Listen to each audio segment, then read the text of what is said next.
Welcome back to the Cricket Today podcast on Friday, January 12th. Excited for a huge weekend of cricket ahead. I'm your host, Liam McAllion, also known as the Stats Guy. I'm here with TikTok famous, Bubba Azam's #1 fan, the Virat Kohli hater, whatever you want to call him, Marcus Bazzano. How you going, Marcus? Oh, I'm doing absolutely fantastic. I've been told I love you on the comment section more times than I have by my family in my entire life. It's great. It's great. I love it. You might have to head over to Pakistan. I think they love you over there. We've also got Leo Mullaly, big Heat fan now. He's changed to the dark side. How you going, Leo? Good, thanks, Stats Guy. And yeah, Marcus, if you haven't received that much love, you might need to attend some counselling that you've been mentioning. He already does. I already do. That's all right, mate. He already does for Chelsea games in the English Premier League, as I do as well. We got told to after we were talking about them on the Football Today podcast. Too much Chelsea hate. Today, best time of year. Obviously, the BBL is heating up, really close to finals now. So much is going on. We're going to cover all things that happen overnight in the BBL between the Hurricanes and Scorchers before we are including that really fun wrap up. We're going to do a bit of an interesting one, a Melbourne Derby best moments. So between the Stars and the Renegades, which is this weekend. It doesn't mean as much this game. Actually, no, it means a lot for the Stars to make finals, so that'll be interesting. Then some SuperCoach BBL and BBL predictions with the 4 games over the weekend. So let's get right into it, lads. Hurricanes versus Strikers last night. Strikers charging towards the final spot. Hurricanes really needed to win. What were the scores in this one, please, Leo? So yeah, the Hurricanes came out 6 for 167 off 20 overs. Sort of set the platform early. Mac Wright with 37 off 27, Caleb Jewell 32 off 30, and then some late order hitting. Tim David 22 off 10. Good to see him finally rock up for this tournament. I know. Then Adelaide just came out of nowhere really again. Well, not really out of nowhere. They did it a couple of nights ago to the Hurricanes, but just explosive at the top. I think we'll touch on Weatherald in a second, but where the hell did that come from? That was insane. That was just an amazing innings. That was unbelievable. We got the slog of the night there, Marcus. Are you going to cover that one today? Oh yeah, it just has to be Jake Weatherald, doesn't it? Out of nowhere, he played three matches and made 11 runs. He couldn't even beat Leo's high score so far this season. Oh, yeah, 11, wasn't it? That was unnecessary, Marcus, unnecessary.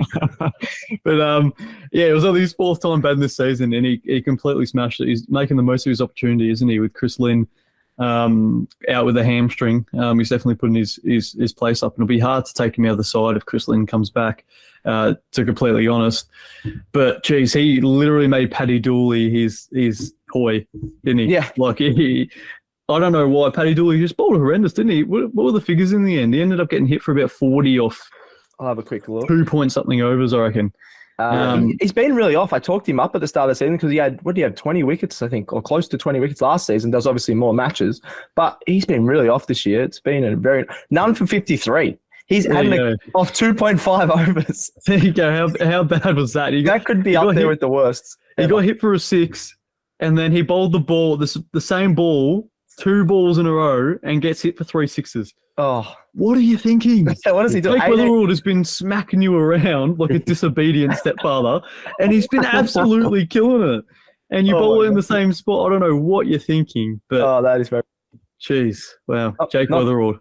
What a legend. Yeah, 80 off 32 he ended up with. I don't know if he ended up saying he scored there. 80 off 32 out of nowhere. A bit of an RKO out of nowhere. A bit of a reference for Alex on Football Today. He'll like a bit of a wrestling reference there. I got no idea what that means, but I've heard of it before. 80 off 32. Yeah, really surprised. That was really out of nowhere, wasn't it?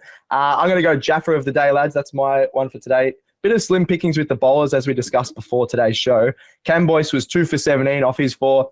Just want to talk about, I think the commentators were talking about it as well. He's one of the only bowlers in the comp now that's sort of one of those slow spinners that sort of gets the drift. The other guys are all like, I don't hate bowlers like that, just dart it in, hardly spin it, like Ashton Agar, even though the last couple of games he's been really good.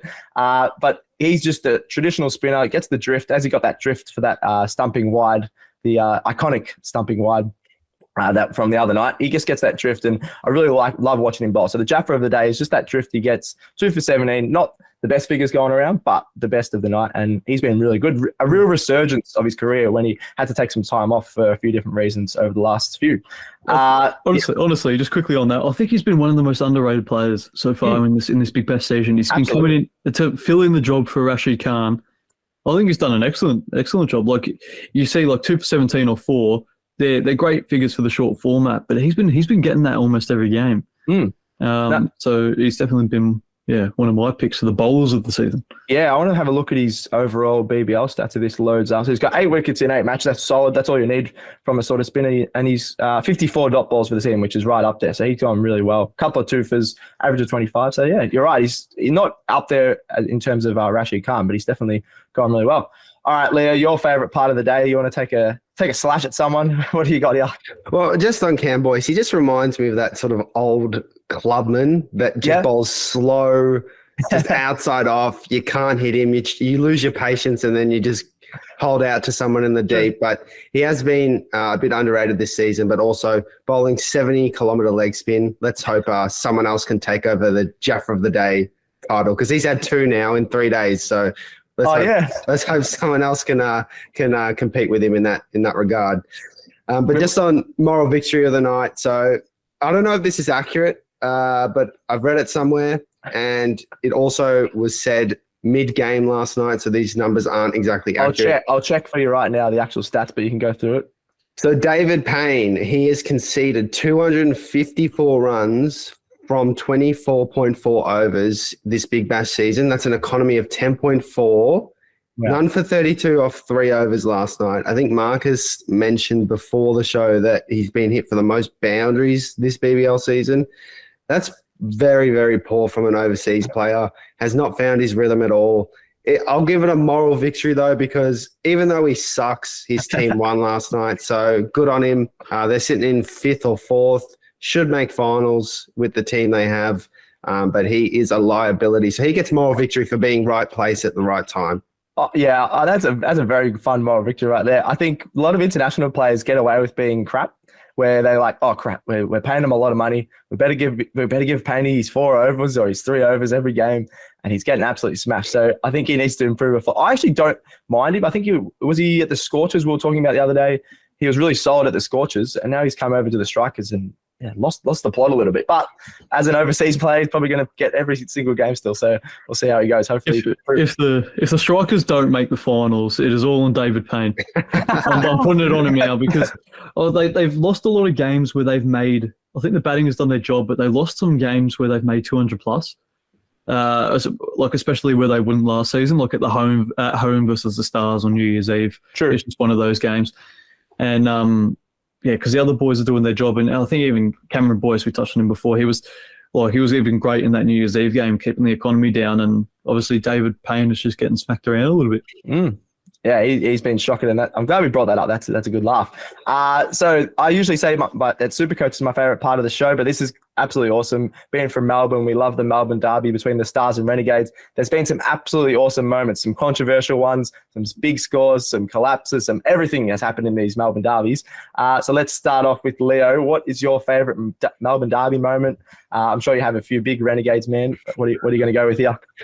I'm going to go all the way back to BBL 4, I believe it was, in 2015. So for those who don't remember, this was the sort of, famous Nathan Ribbington last over. Renegades batted first, made about 150-odd. Stars were cruising in typical Stars fashion, and then they made it really hard for themselves. They needed 1 of 3. I think Alex Keith would have been at the wicket. So Bulldogs, man, for those who follow the AFL. I think Tom Triffett, who the hell is that guy? Don't know. He was at the wicket as well, but they got 2 run-outs to bring it down to 1 off 1. And then the third ball or the last ball of the over, fantastic Yorker from Remington, straight to Ferguson, sort of the backhand flick. Everyone thought it was out, but turned out Remington had hit his own stumps with his shoulder, I think. So it was a bit of carnage at the MCG. I remember thinking, oh, that's out.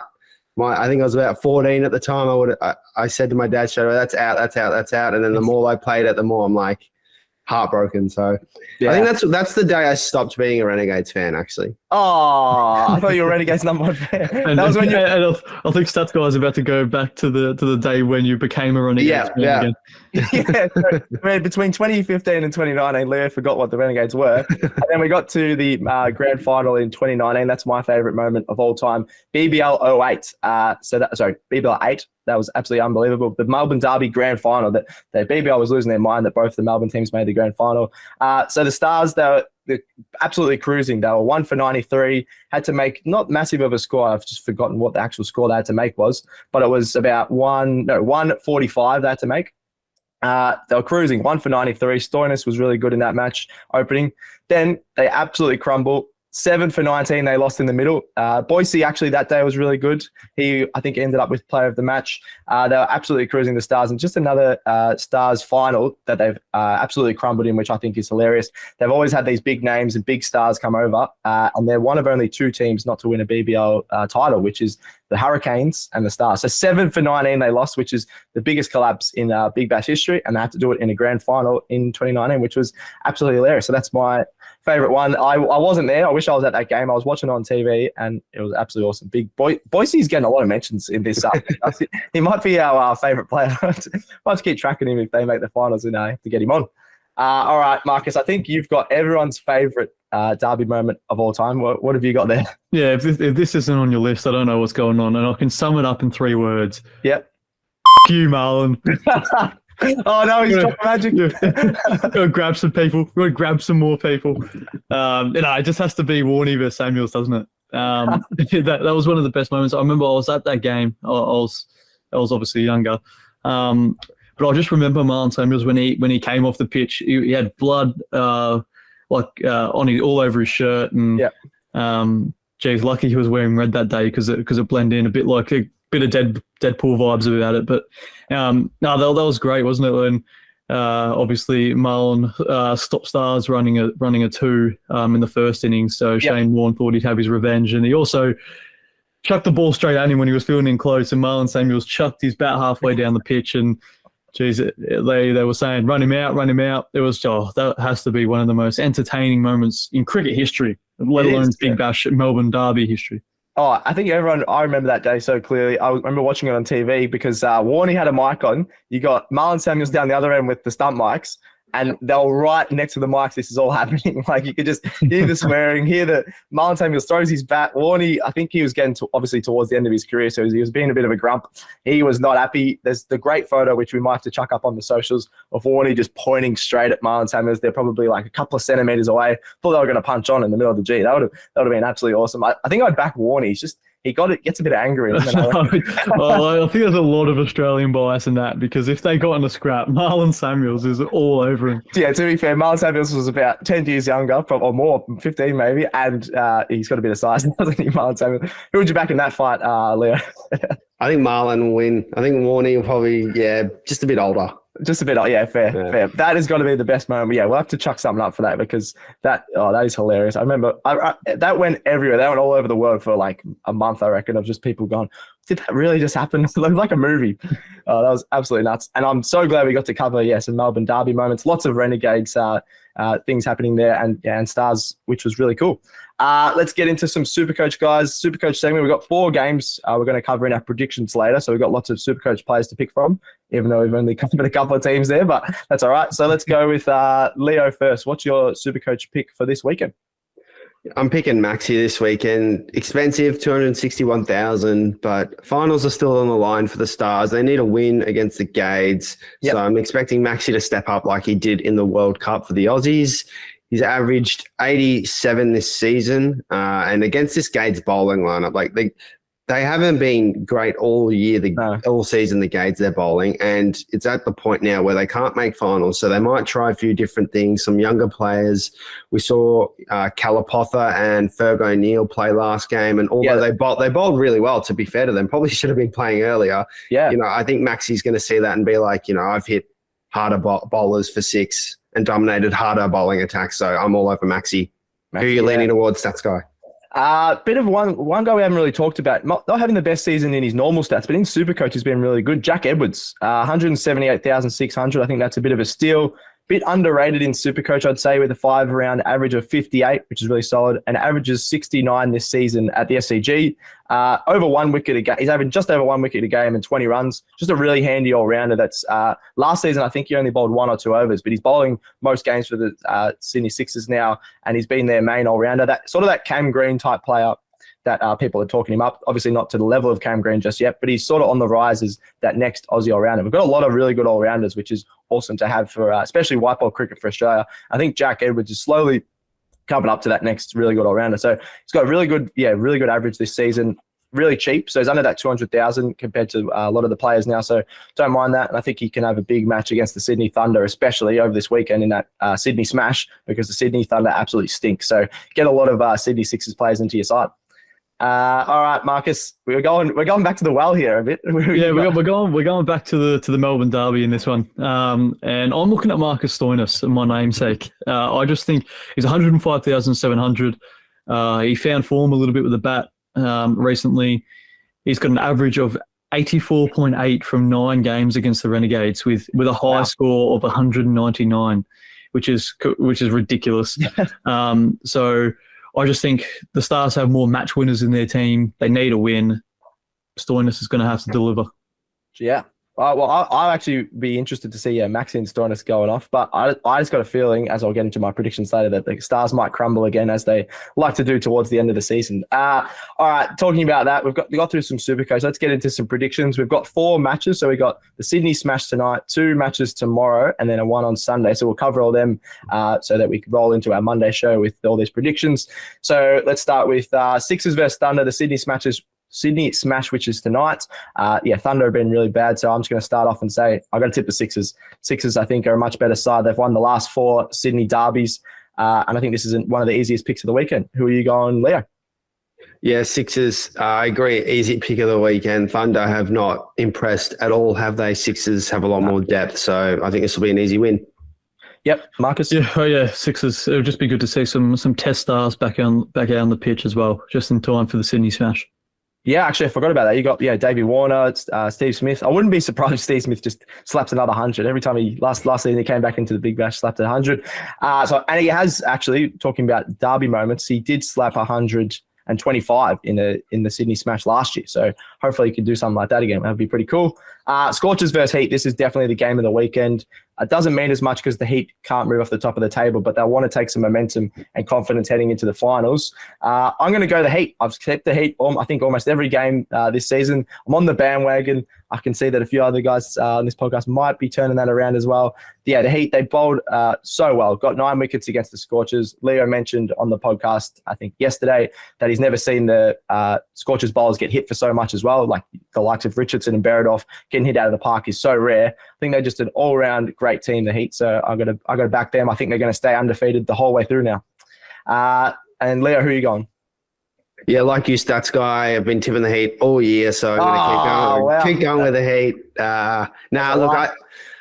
It's about time I tipped them, to be honest. I think I only tipped them one other week this year or this season. But it's going to be close because I think the Heat may rest some players just to save for finals, and if so, Scorchers may pound. So, yeah, it says I'm tipping the Heat, but this is a pretty line ball.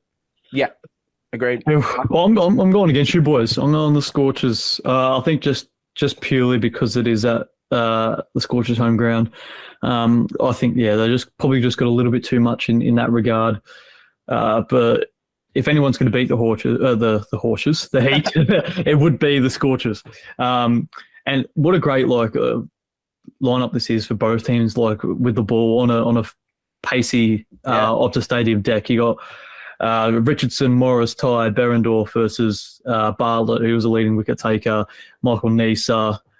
You've got Spencer Johnson in there as well. So Tall Paul. It's going to be Tall Paul as well. You got some great players in there. So, but I'm leaning towards the Scorchers are going against you boys. No, I don't mind that. I do agree with what Leo's saying, and I don't think the Scorchers have lost there for 2.5 seasons now. So if the Heat do win this would be a bit unprecedented, and we'll see. We'll see if they can. I think whoever wins, it doesn't really affect the ladder, but I reckon they'll put out a full-strength team just to get some momentum and into the finals. All right, the big derby here in Melbourne, the Renegades versus Stars at Marvel Stadium. I'm going to go Renegades. I think first time I've tipped them all season. I just think the Stars are famous for crumbling in Melbourne derbies. That's the only reason. I'm not going off stats. I'm not going off players lists. I'm going off. Where's your Renegades member scarf? It's not even on, and you're tipping them. I left it in the office. I think it's in one of my bags over there in the office. That's okay. But I'm going to tip them. I'll get my Renegade scarf out on the weekend. I don't trust the Stars. I just feel like they're going to crumble, and I don't think they're going as well as people think they are. So I'm going to go to the Renegades. Who are you going, Leo? You're wrong, stats guy. Renegades aren't winning. Renegades will not win another game this season. Oh, they could beat the Thunder, actually, but they won't beat the Stars. Stars, they just have too much. I know they do crumble under pressure, but they normally crumble under finals pressure. So they're not at finals yet, so I reckon they'll win this one. Just here, I'm going to go to the Stars here.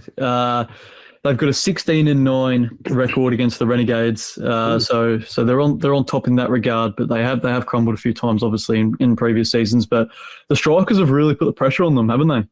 For that final spot, you're looking at their net run rates, one of the worst in the competition, the Melbourne Stars. So they're going to have to win both games to finish the season. I think they've got obviously the Renegades, and then they've got the Hurricanes at home, I believe. So they're going to have to win both of those, and they just have more match winners and quality all-rounders. I'm looking at, obviously, Stoinis, Maxwell, Dan Lawrence, Bo Webster. So I think they can get the job done. No, you make all your good points. So I don't know why I'm tipping the Renegades. It's in my head a bit. I got to tip them once this year. I got my mate who comments on Twitter every time I tip against the Renegades, so he'll be happy that I've tipped the Renegades this week.